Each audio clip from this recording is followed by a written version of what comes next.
But one study last year found that 40% of Americans would like to have sex with a robot, or not opposed to having that experience. Well, if it's 2025 or if it's 2055, you're still humping a Barbie doll. What's wrong with Barbie? Barbie sounds pretty good to a lot of us. You've been thinking about it for a while. The Musers, the podcast. It's episode 20, Amish sex robots. All right. Hello again. Hello. Listen how intimate my voice sounds right now. Isn't that great? It's so intimate. Welcome to the Musers, the podcast. Three guys here. I'm going to be playing the part of Gordon. I'm going to be George this week. Nice. Yeah. Excellent choice. Today I'm going to be Michael. No, I'm going to be Craig. This is episode 20 of the Musers, the podcast. And today we're going to tackle a very difficult topic, dare I say. I think it is. It's going to be very sensitive. And I don't know if it's appropriate for younger ears to hear today's topic. But before we get to that all-important topic that we're all going to be having to deal with here in a few years, we do want to do our, what do you call this, listener email of the week? Do we have a letter of the week? I think is what we have officially been calling it. Very creatively titled Letter of the Week. And this first one comes to us from Jeff. He says, "Hey guys, love the podcast." Oh, thank you, Jeff. Appreciate that. Yes. I'm a longtime listener and love everything that y'all do. Everything? Questionable claim. The funniest, most ironic part of the podcast last week was the segue from sports prop bets are bad to let me tell you about Underdog. Thanks for doing what you do. Okay, that's not exactly... I never said they were bad. Right. That was more me saying that we don't need prop bets on everything. Yeah. I had several people mention that to me, how funny they thought that was. I like that. Well, you got to pay the bills, you know? Yeah, you got to pay the bills, you know? Sometimes you got to discuss a few issues and you got to run a few ads. That's the way it works. But thanks for that, Jeff. Appreciate that. This comes to us from Stefan. One of these I'm going to award Letter of the Week to. Stefan says he's listening to the back episodes. And I think that's very important that we need to emphasize that there are other episodes. You don't have to just listen to this week's. It's important. It's important to go back and listen to all these. We've made them to where they're all life-changing. We sprinkled a little bit of life-changing dust on every single episode. That's right. Just for your convenience. He says that episode 10 hit him really hard. That's one where we were talking about feeling like failures at times. And should we feel that way? What was the topic of episode 10? It wasn't feeling like a failure, was it? There you go. Episode 10 was where we were talking about the assassin's bathtub. And somehow that led me off into talking about what a failure I've been in life. Things that you've loved. Yeah, things that I loved. And then I collected assassin's bathtubs and realized that my life had run off the rails. But Stefan says, Gordon, I hope you never feel like an absolute failure ever again. So see, there's a qualifying word I'm hearing in there. Right. He says that quick piece of advice you gave to George about our responsibility to live our best life and how you helped him did bring tears, and it's already helping me. Continue on. Thank you, Stefan. That's great. So, yeah, he went back and listened to past episodes, and it did something for him. We should all do that. Whole catalog. Including us, because we momentarily forgot about what episode 10 was. Right. Yeah, that's right. And then finally, this comes to us from Teresa. She says she was watching the World Series the other night, and her 5-year-old grandson asked, "Are those real people?" Wow. And it made me kind of sad, but it also is another sign of what I don't even know yet. The point of my message is that once we all have AI players and coaches, I guess there won't be any more insider trading, talking about gambling and possible throwing of games that we discussed on our gambling episode. But at least it won't be done by humans. It could be done by the AI. And Teresa's email is our letter of the week because it leads us into today's discussion, which is the destabilization of reality and the replacing of humans to other humans. And at some point, we're going to be watching contests played between AIs and watching sporting events. Not me. Yeah, you will. Yeah, you if will. It's good. No. We're all going to get roped in. Yeah. You wouldn't check it out just out of curiosity? No, and I think we're going to be gone by the time this happens. Dude, you're insane. I know I will. No. Whoa. That sounded like a threat. If we're down to AI NFL, I'm out. And not just on football. Well, you're not going to not have the regular NFL. Right.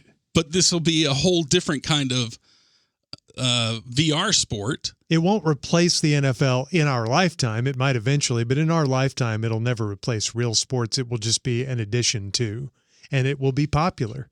And like kick-ass graphics that looked, you know, at first we're going to try to make things look as realistic as possible.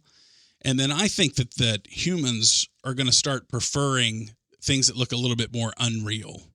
You know, I bet you that the preference will get, you can make, it's like, I'm getting into today's topic, if you make AI generated adult material that looks just like real people, that'll satisfy people for a little bit, but then they'll crave the AI that looked a little bit unreal that came right before, because that's what they got addicted to right before that, and then we'll want to go back to that.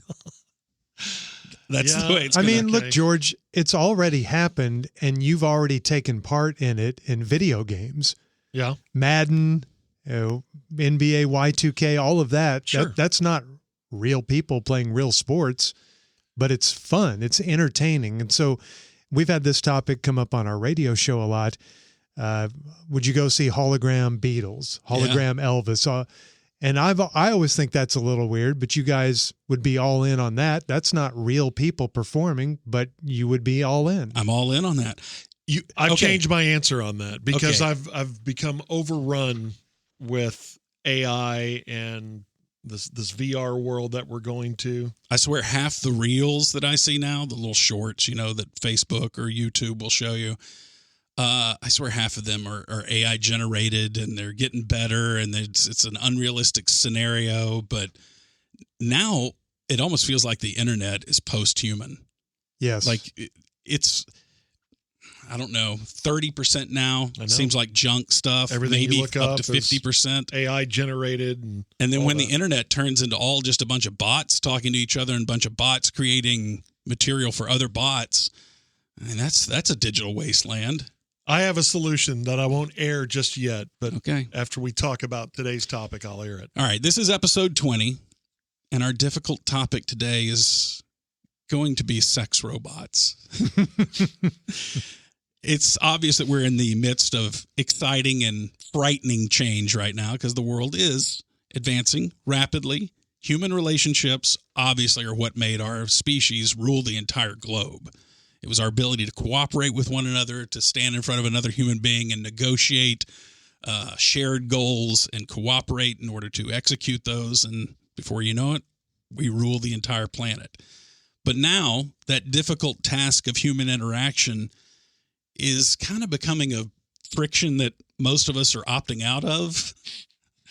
You know, we like it. We used to like it when it went to answering machine. Then we liked it when it went to voicemail. Now we just, why is a person even calling me? They could just text me.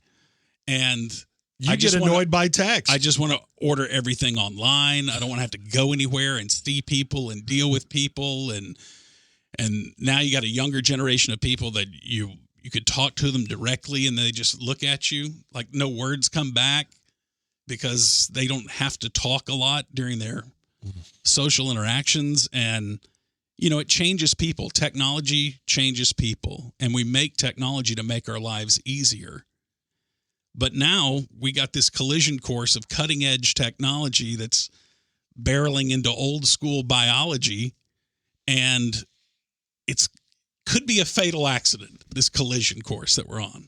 Yeah. So what happens when most of our human relationships are merely human-like relationships? What happens when our best friend becomes AI? What happens when we call a business and it's nothing but AI that helps us solve our problems? We don't like humans because humans are messy and they require things of us. And maybe our whole goal was just to become kings of our own world in which we just have a bunch of sycophantic AIs that just provide us everything that we need, including sex robots. This is where Gordo really gets going. Well, it's interesting to me because these stats that have come out about how younger generations are having less and less sex. And it's not just younger generations. It's also older generations, which some of this, aging accounts for decreased sex drives and so on. But when they kind of look and control for the variables, they notice that everyone is tending to have less and less sex. And already, I want to say that the U.S. birth rate is now, I think it's 1.6 children per female. Okay. And that is well below the replacement rate, which is 2.1 children.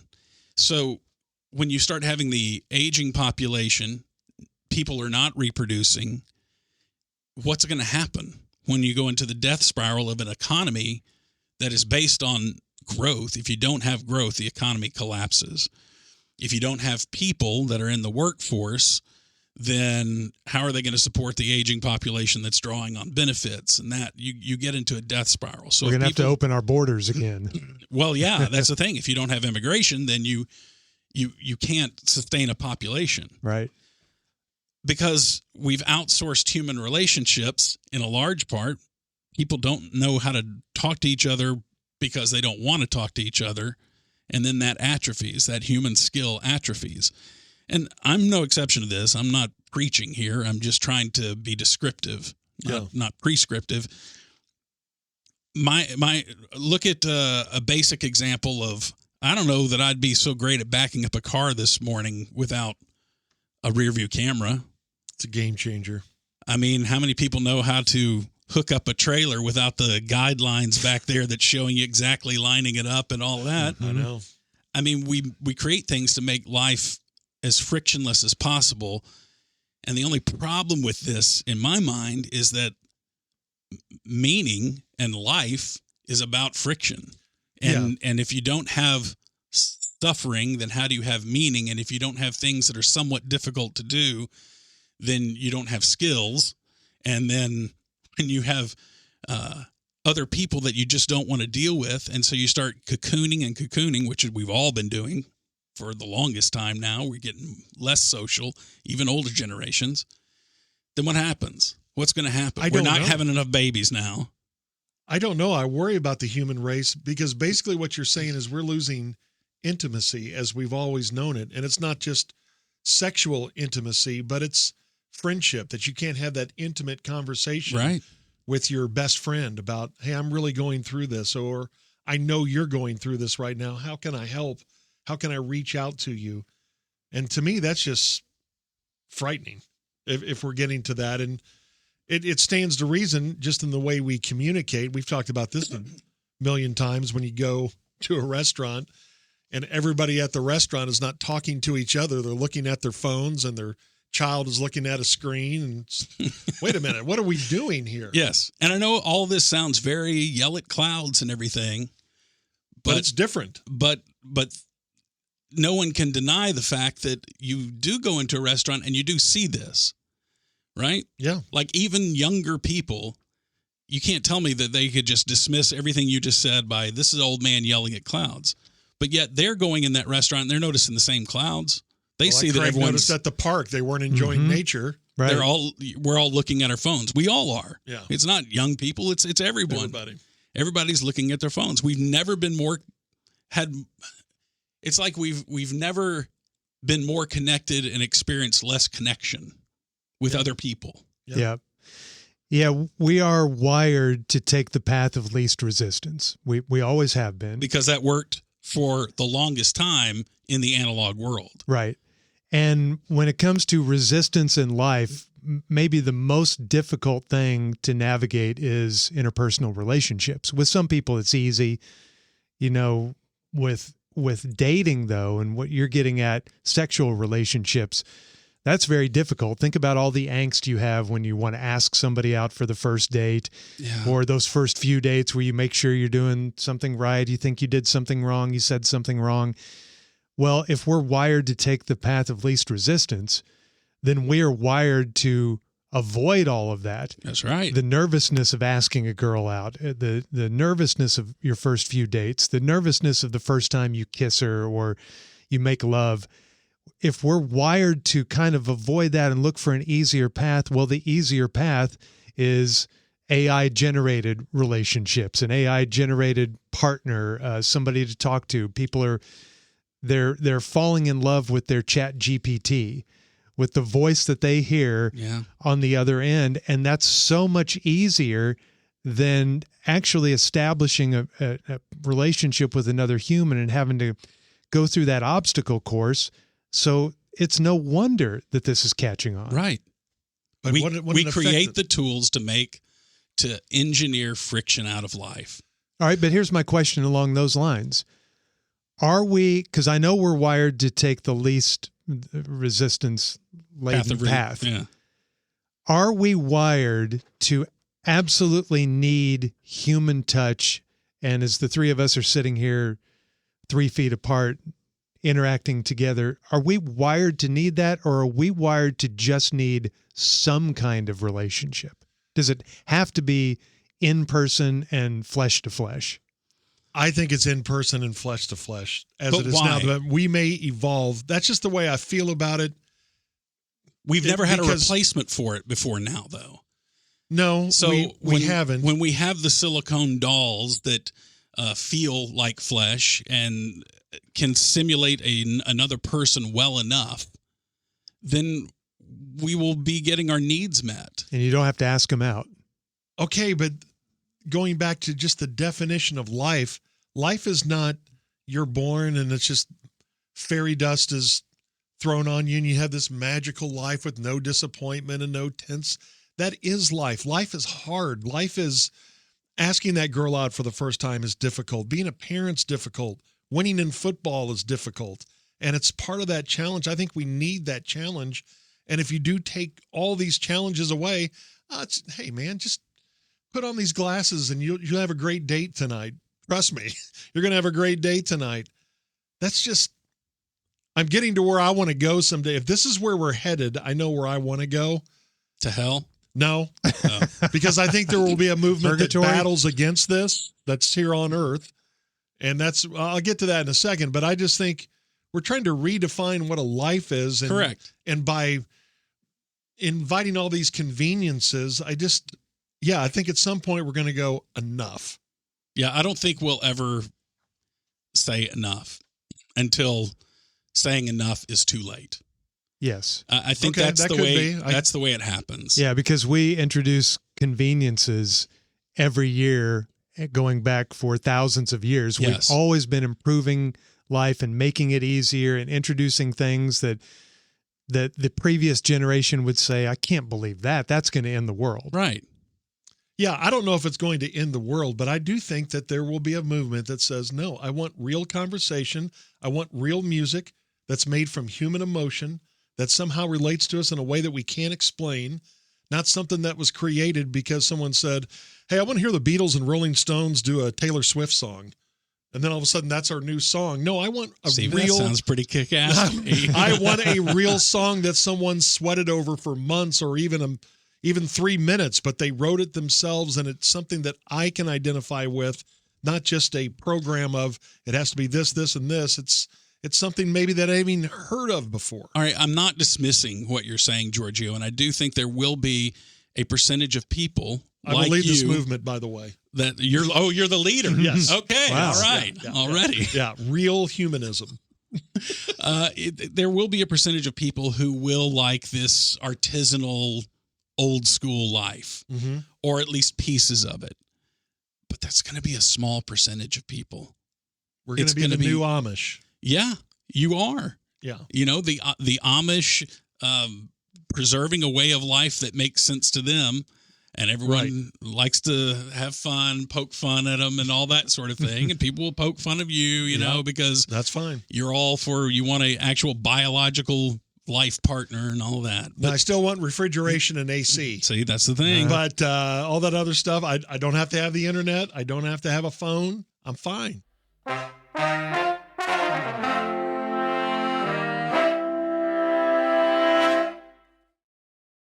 The crazy thing is that when these conversations started happening, and they've been going on for a long time, but in my lifetime, I remember them starting about 10 years ago for me, and starting to talk to people about this, and everyone thought I was crazy, and people listening to this right now do think I'm crazy. It's never going to get to that point. That's ridiculous. That's just a waste of time. It's a fantasy. But isn't it the logical end result of every single choice that we make to make things easier in life? At some point, life gets so easy that nothing is worth anything. Yes. Yes, I think that's possible. I've said it Absolutely. on the podcast before. The reason people cry at the end of running their first marathon is because of the work they put in. Right. It's not. It's real. It's the suffering that makes the joy the joy. Yeah. And when I can just press a button and, okay, I've just added the marathon flair to my CV now. Right. I don't have to run it or anything. I've engineered out all the difficulty of it. I mean, at some point there'll be a halfway point where I strap in my exoskeleton and press run marathon. I want to hear more about your strapping what's the something strap on. on? Believe me, we're getting to that. But when we run a marathon in an exoskeleton, okay, I guess he kind of ran it. He sat there the whole time. And then we'll get to where just my exoskeleton runs it. And then after that, it's just, I just went and paid the flare to get the flare. I think we have two different conversations going on here. I think we all three agree that we like the in-person relationships and we need that and we're wired for that. But do we all three agree that that's not where we're headed? That we're headed to the... I don't know that we agree that the in-person relationship is... I think we all pick and choose. No, I think it's necessary. Now, I think we are physically wired to need that human touch to a point. Like when you first hold hands with a girl, there is a charge that goes through your body, or a guy that goes through your body that you cannot get by holding hands with a silicone doll, right? It's just different. Same thing. You kiss another living being, you get a charge that you cannot get by kissing a doll. Now, that's what I believe. But having said that, I think there are plenty of humans and that we are wired enough to get enough of a charge out of kissing a doll. Right. And the path there is of least resistance, and that's where it's all leading. Right. That's what I believe. And at some point, no one will know what it's like kissing another person. Right. So then the preference will be for the doll, which is already full of warming sensors and servos that act like human muscles. Right. And they have the proper orifices. And we're already trending there. Like you just said, trending. More and more people are not dating. More and more people are staying celibate. More and more people are virgins later in life. It just, we're trending that way. Yes. Well, tell me where we're headed with all this whole sex thing first before I agree or disagree. It's hard to, I've read so much on this matter on sex robots. Really? And you find different studies that reach conclusions, but then, of course, in today's internet, nothing's as it appears. You got to track down, make sure that's a legitimate study. Is this a legitimate website? Are they promoting this and everything? So take every study I say with a grain of salt, right? Okay. But one study last year found that 40% of Americans would like to have sex with a robot, are not opposed to having that experience. Okay. I would count myself in the 60% that are not into it. I think it would be higher than that if you just rework the question a little bit. Well, if it's 2025 or if it's 2055, you're still humping a Barbie doll.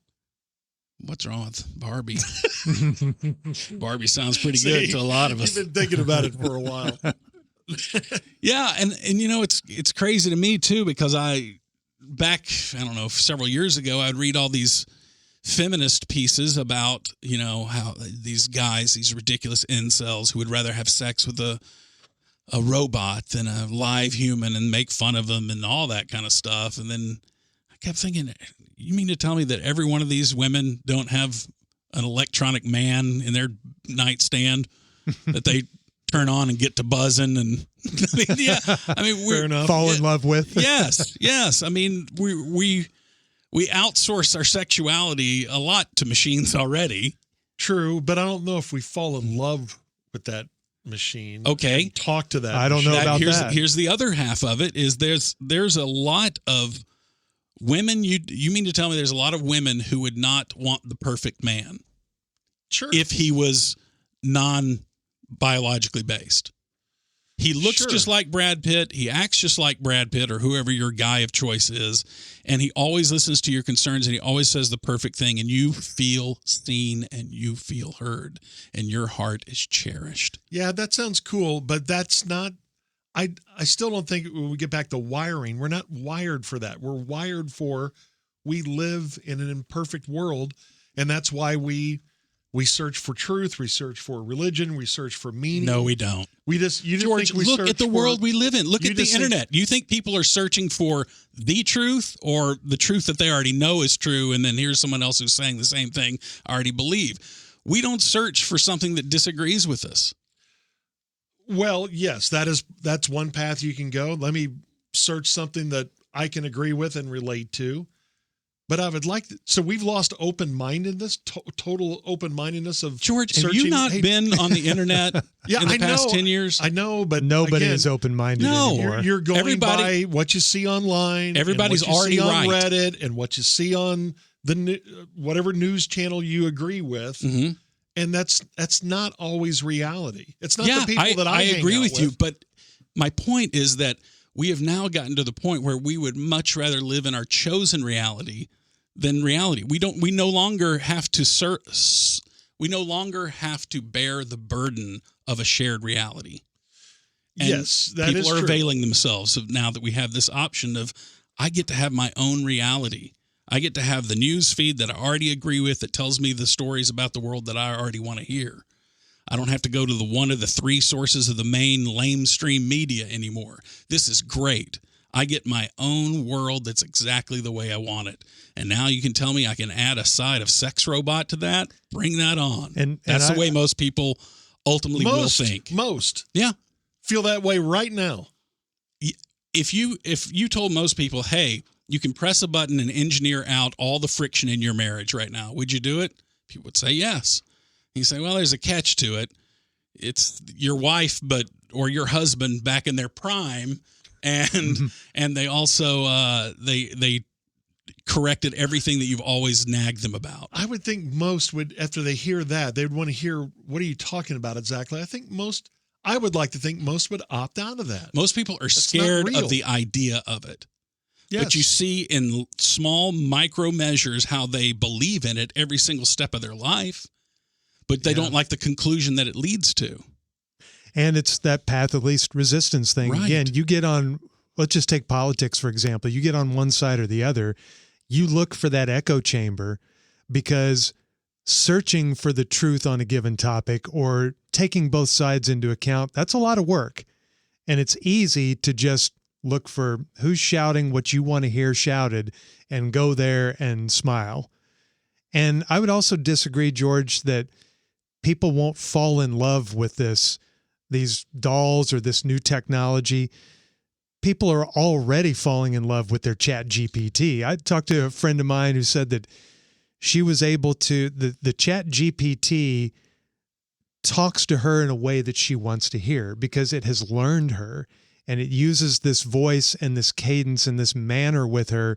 And we've heard this from several friends where the Chat GPT has kind of become their friend. It's become their best friend. It's become their best friend. Who've lost their mother, it's become their mother. People there's a whole cohort of people who use it as their romantic relationship. You should see this documentary called Her with Joaquin Phoenix, where he falls in love. And it's good. It was predictive of our future. It was predictive of today. And if you don't think that people can fall in love with this, which is technology that is tailor-made to please them, yet we have had stories about people falling in love with their cars, marrying their cars, marrying an airplane. People can fall in love with inanimate objects that aren't speaking to them. They're, of course, going to fall in love, and they already are, with dolls or with AI that is talking to them in a loving way. Look, I didn't say nobody would. I said, you said most. You're saying that it won't be and mass. I'm saying that's mass dumb. adoption. And I said, yeah, I know some want to hump a plane. Okay. And they ought to be examined right now in 2025.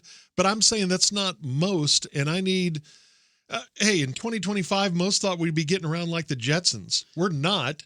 Right? We're not. And that's why I think this, we got to be careful. Yeah, it's just the way it's going to be. Go back to the beginning of Chat GPT. Mm-hmm. When you started telling people, hey, we're going to start relying on this and talking to it and consulting it all the time, I would say 90% of people said, this is stupid. I'm not going to do that. The technology is not going to advance that much to integrate into our lives that much with Chat GPT. And there's a whole group of people now to where they don't do one thing in life without consulting Chat GPT first. Sure. And it's widespread.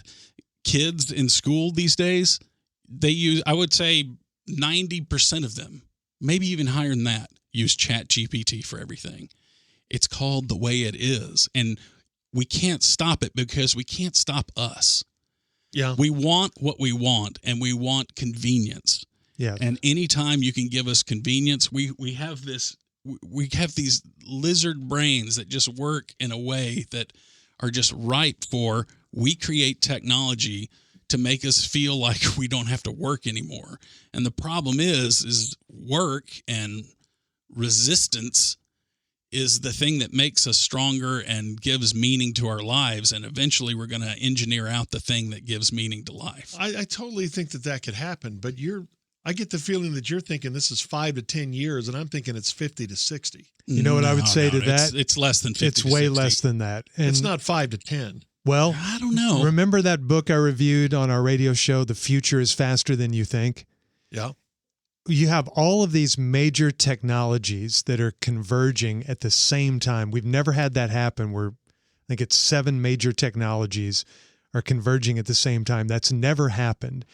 And from quantum computing to AI to everything that's coming together at this point, it's happening at lightning speed. And I've experienced this just on our radio show when a topic comes up and I have to search it. 6 months ago, if I were to do a Google search on a random topic, AI would pop up the worst stuff. It didn't make any sense. It was inaccurate. Mm-hmm. In the last 6 months, it has gotten ridiculously good and ridiculously accurate.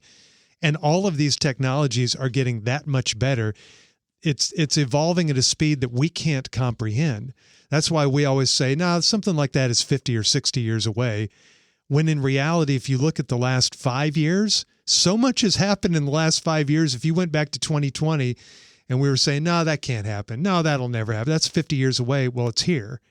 So whatever you think is 50 or 60 years away, you need to divide that way down. It's probably 5 or 10 years away.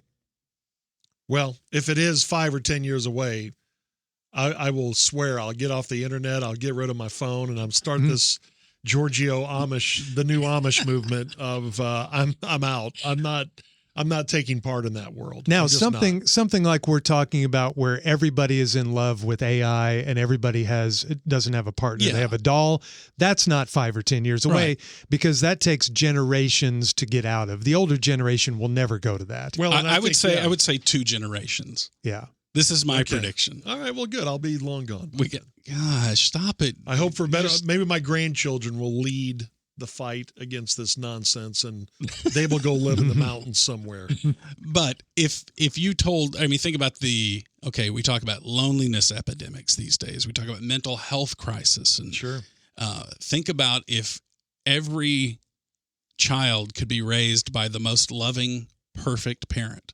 One of the greatest tragedies of becoming a parent is knowing how much you're going to fail your kids. Sure. Right? And how much you're going to screw up your kids.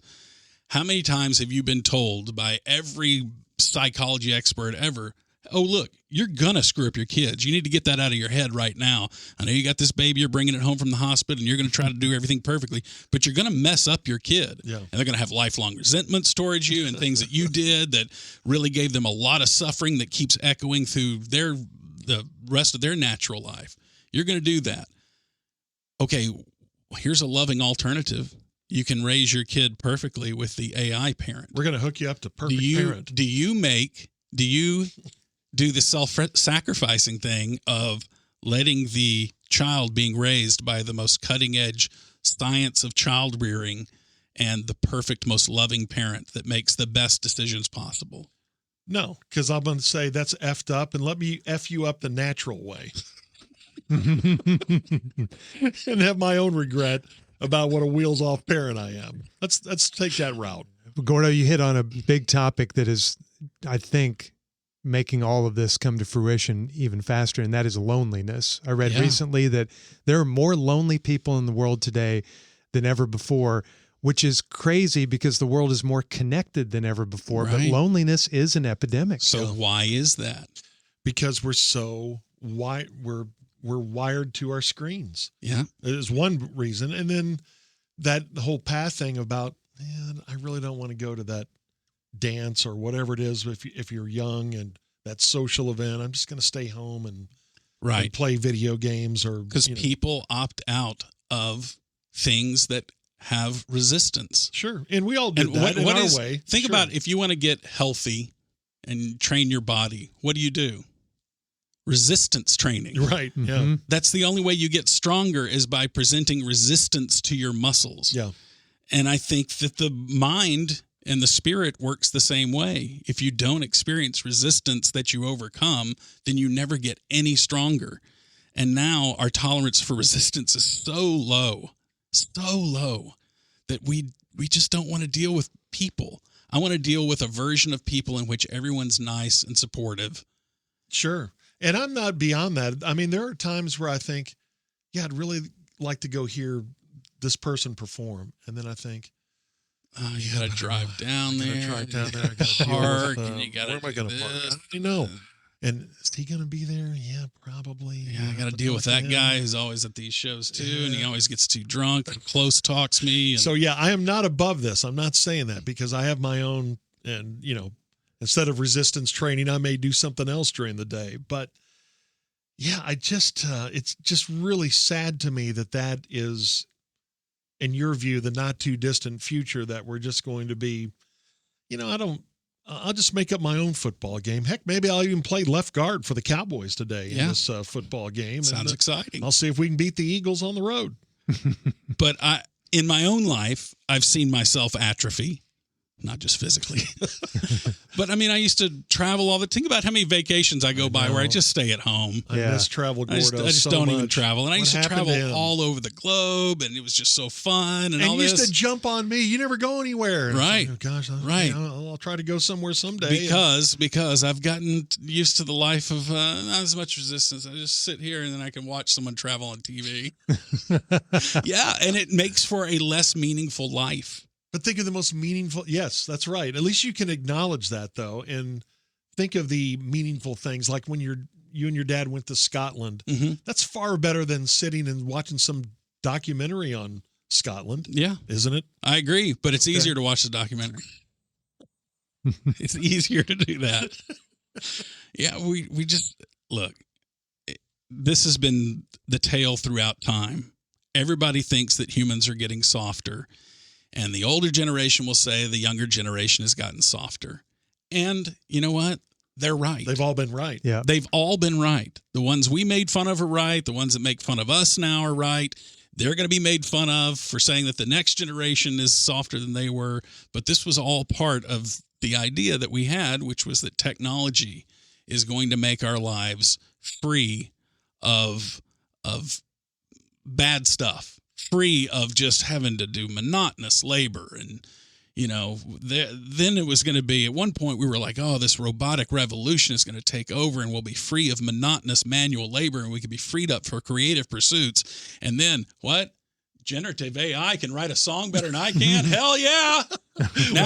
Now creative pursuits, you don't need the human brain for this. So we're engineering ourselves out of our own lives, which is just... I don't know why we didn't see all this coming or whether the people who did see it coming, we all just had to make fun of them and that made us feel better, right? Because it gave us an exit ramp off the discomfort highway of let's just make fun of the people who are saying that this is going to fundamentally change life in a way that is going to make life fundamentally less meaningful. Yeah, it seems like we are destined to end up where the movies Idiocracy and Wall-E predicted we would end up. Mm-hmm. Just blobs. And every day we're just taking in entertainment or sustenance through a tube or we're sitting on the toilet while watching a movie, eating popcorn. I mean, we're looking for the ultimate inconvenience, and that does not exclude our relationships. Something you said, Gordo, really resonated with me, and that is, and we've talked about this hypothetical before, if we took our great-grandparents around and showed them today's life and what you were doing, they wouldn't want any part of it.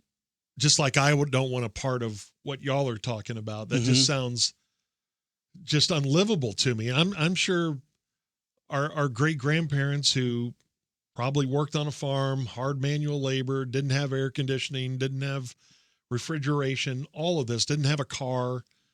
I'm sure they look at this world we live in and just think, there's no way I could live in that world. And that is an example of how fast things are moving, because think for your great-grandparents, if you went back 1,000 years and brought those people to their time, it wouldn't look all that different.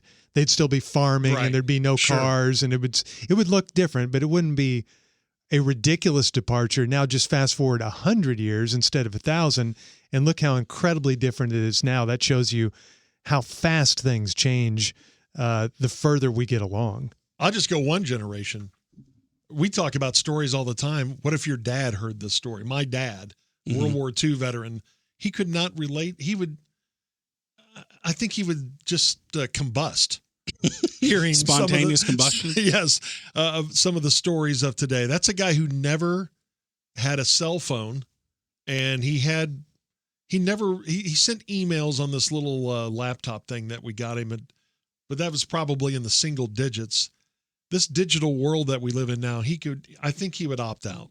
You know, what's going to be weird is when we get to a point where everybody has a virtual relationship, and they'll communicate not interpersonally, but they'll communicate this notion online.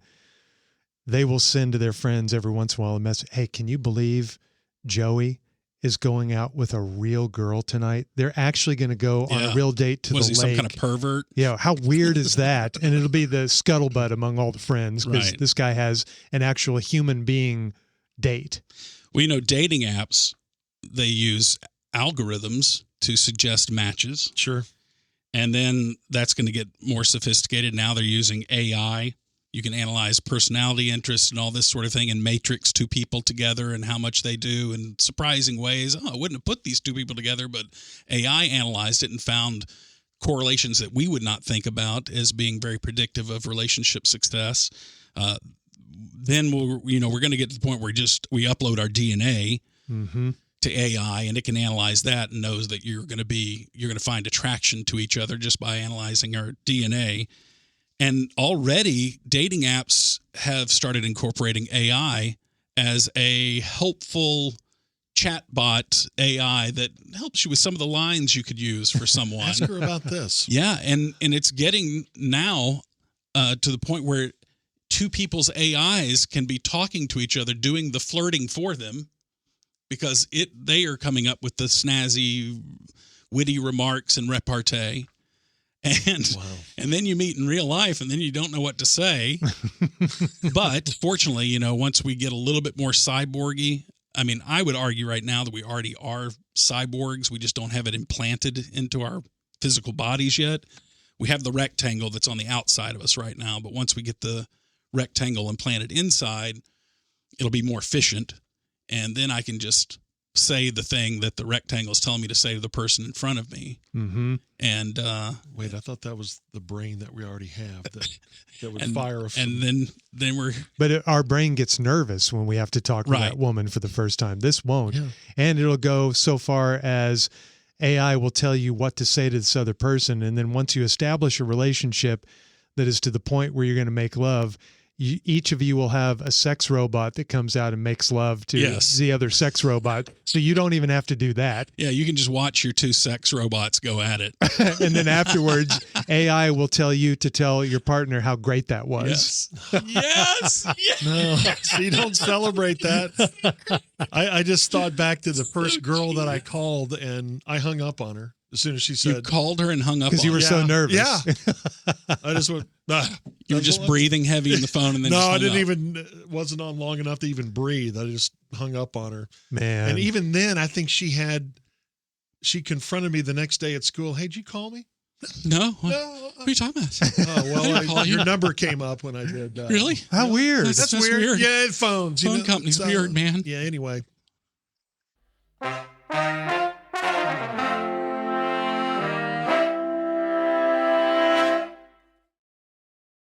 Man, the first girl I ever kissed, I took her out on a date. I took her home, and I was so nervous. And this is weird because I was 38 years old at the Yeah, time. that I was is still, weird. Remember you being a late bloomer. I was so nervous. No, this was in high school, and I didn't know what to say. And I think it was tongue twisting. I said something stupid, leaned in, gave her a kiss. Then she went inside, closed the door, and I heard her and her sister die laughing. It was so traumatic. And it's still with me. And I know I botched the whole thing. I deserved to be laughed at but that's that tension that today's kids are looking to avoid. Yes. And I don't blame them. I don't blame them. It was horrible. But see, you went through it, and it Made you me a who you worse were. person. No, it made you. It was part of the experience. We need to go through that. Okay, stuff. George, but the thing is, you say that, and people have been trying to figure out where that line is as to I know. what difficulties do you need to encounter and what difficulties do you want your children to avoid. I mean, this is why parents starting generations ago, right? At least one generation ago, they started being their kid's defense attorney at school and all of that because you don't want your kid to experience discomfort. And I know parents today that send kids off to college, and those kids don't know how to do a load of laundry. They don't know how to set a thermostat. They don't know any of that stuff because the parents I don't want easier. I don't want to sit and explain. It's a combination of not wanting the kid to go through discomfort and the parent not wanting to be patient enough to teach someone something. It's easier I just do it. I tried to tell them once. They just screwed it all up. They did it half-ass. I'll just handle it. And then everyone goes through choosing the path of least resistance, and then none of us are able to handle resistance later on. Yeah, no, you're right about that. But that's been going on for a while. I remember when Craig and I were going to college, we knew guys like that. You don't know how to tie a tie? It's been a couple generations this has been going on. And it only seems to be going in one direction. That is true. And that direction is I just don't want to deal with anybody, and I just want products to magically show up on my front doorstep. And then, the Amazon driver's walking up here. I'm going to hide inside the house until I don't want to until talk he to drops him. off because I'm scared to have to say hi. I don't want to do that. So I'll wait till he goes as I'm looking out of my blinds like some sort of creep. Right. Yeah. And I guess I've always had a resistance to it. I've told you guys, I've ordered maybe 3 things in the course of my life that have been delivered. This is one of the most front insane porch. stats I've ever heard. I don't see how that's possible. It is. You can ask my wife. Now, her number's a lot higher than that. Household-wise, they are well above average. Yeah, is she ordering all that stuff that you would normally order? Does she order, Not for me. Okay. But she'll order things for the house or, clothes for her, which I'm fine with. I guess I was in on the wine selection. We've joined a couple of wine clubs through the years, and that Of course you have. magically delivered. I don't know how you get rid of that barnacle, but yeah, as far as just me personally, I swear it's about 3 or maybe 4 items. Do you know how much time you could save by not running to the store every day and just ordering that stuff that will be delivered in 4 hours? I know, but I still like going to the store, especially if it's groceries. I don't want that convenience of having those. We had a service not too long ago that was delivering. I'm just like, I don't even know what this stuff is. I didn't pick it out. Let's get rid of this. So we did. I like going to the grocery store. I like if I'm going to wear a sweatshirt or something, I want to go and feel it and put it on. And I know that's dumb. That's old man stuff. it is. I know. Okay. I know. But I'm you can that way. feel it. I don't even want to order sweatshirts online. I just want to stay at home naked, slip inside my haptic suit, and then experience VR sex all day. George, you can order a sweatshirt and put it on and have that feeling of it. And if it's the wrong size, you just send it back and they send you another one. Really? Yeah. That's It's crazy. really easy. It's very convenient. So 40% of people say they would have sex with a robot, according to that study. You believe that? I guess if that's the stat, I think that's a little high, but I would say I would answer that no way unless it's anonymous. Then I would say yes. Anonymous, completely in secret, just to experience it, and the girl is knockout hot. I'll say or yes. guy, whichever you prefer, George. But yeah, I mean, you see some of the robots. either way, there's a 20% chance you're going to lose your wiener What do you mean? It's because going they're to going to saw it off. It's not going to be They're not a installing- robot like Rosie You don't and the know that. Jetsons. You don't know that. Put a reciprocating saw in the You vaginal don't know opening. that, and that's a bingo. That is not a bingo. The type of saw is a bingo. Reciprocating saw. You know, the other thing is interesting thing is there's been several studies talking about the drop in testosterone in men over the generations. That's real too. Tell me about it. Lower we- sex drive. No, not George. You're not understanding what I'm talking about. Come on, we're still cracking jokes. I'm still a real human. I can crack a joke. But yeah, I mean, maybe it's because we're polluting our environment and everyone's getting fatter because of the processed foods. They don't exactly know why this is, or even to the extent which the testosterone has dropped in the average man. But it just feels like this weird place that we're heading to. We had these, and even what we've done socially with deconstructing genders and biology, you know, we have this idea like we are not limited to our biology. We transcend our biological form, which is all just so ripe to me for us to make the jump to digital. When we can jump to digital and we do have the Neuralink plug-in, then we can start laying in that barrel of pickled juice and This having is all okay. kinds of kick-ass That's experiences. fine, but can we at least wait till I digitize like my VHS and cassette tapes before we digitize our your sex? brain. Can we at least wait till we get that done first? I think you're right, George, in that there will always be a subculture that will be all about human touch and interpersonal relationships, and they'll keep that going in our world. Like the vinyl subculture kept vinyl going in a digital music world, and now vinyl's making a comeback. And so maybe it makes a comeback at some point, but I think we're definitely headed at a really fast rate towards digitizing our love life and our relationships. I think that's unavoidable. It is. So give me a year, 2040. To when Most of we- our what? relationships are More than 50%, you're saying 51%? Yeah, most are virtual relationships and not human to human. Okay, so if Okay, you're well, just think talking, about that. I mean, like, there are people who have relationships with other humans, but almost all of their interaction is virtual. right? They live in different towns. Text. They're on the other end of the rectangle. Yeah, I bet you more than 50% of your interaction with your friends, let's say your 20 closest friends, is text and not probably true. in person. So you're already there. You're already at more I than 50%. would hope that with my friends that I see the most, that are people in my circle, that I actually have a face-to-face conversation with them more than I actually text or talk to them on the phone. I think you're I'm very gonna start unusual. logging it. I think for You're me, very it's unusual in that. I bet, yeah, I'm mostly text. I do see these Occasions, yes, that, you know, hey, you want to go to lunch or something like that. And then, but at that lunch or breakfast, we'll talk for an hour and 15 minutes. But then That's you more won't- than we ever texted that week. but then you won't see them for a few weeks, and you're texting them a lot. Yeah, with some, I guess they would fall into that category. But the people who are closest to me, my siblings, they're not See? always right across the road. So But the point being, you're probably, like all of us, already there, where more than In some ways. 50% of your Yeah. relationship is digital, whether it's emailing or texting. And so by 2040, wow, 15 more years, it's going to be way more than that. And once again, you have to project in these older generations dying off that have some memory of the analog world. Mhm.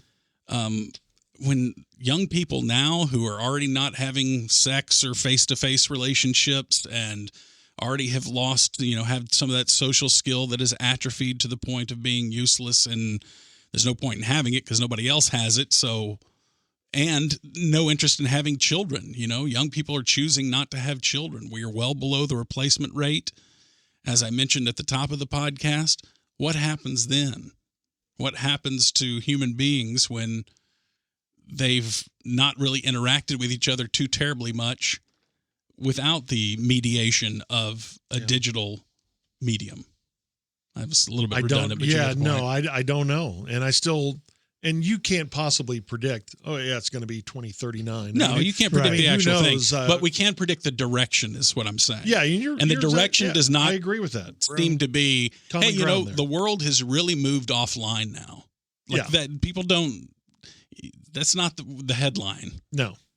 The headline is not, you know, people really enjoy booking and having physical plane tickets now and going to a travel agent to do this. And no, we do everything online and everything's digital. And most of our communication with other human beings is digital. And most of our sex is either solo or not existent. So Merry Christmas. And if you have a kick-ass looking doll that you can then place in your bed and do all those filthy things that you've only seen in pornographic videos that you've watched online too, you too can live like you live in the porn machine online and do these positions. We heard a story of somebody that we know, this is 30 years ago, that had a doll. So they were already popular back then. How low rent must that doll have been? So it must have been like a balloon. Yeah, the one the balloon with that big O mouth. Yeah, right. Gosh. I think that's the one he had. Yeah. They don't look like that anymore, George. You need to Oh, they don't, huh? You need to look at some pictures. Yeah. Hey, who is the AI actress? Tilly somebody? Tilly Norwood or something. Yeah. Yeah. When I saw a picture Tilly Cum. Tilly That's Norwood. a killer whale. Yeah. Tilly Norwood. When I saw a picture of her, I immediately started following her on Instagram. See? Hey, why not? We can't resist it because it's convincing. It's enough. It's enough. It's just a scary world that I can't even wrap my head around or I want to think about. And I sympathize and empathize with that as well. Okay. Is that, yeah, it's a scary world, but it is happening. So maybe not just make fun of and laugh at all the people who are saying, you know, things are changing a lot. Things are changing a lot. I agree with that. Yeah, we have common ground there. I know things are changing. I just don't have to like it. And I'm kind of with you there, George. It makes me uncomfortable, a lot of this. I have a 4-year-old. I would rather she grew up in a time period when I grew up. You know, there were a lot of bad things back in the 70s too. Sure. That I don't want to come back.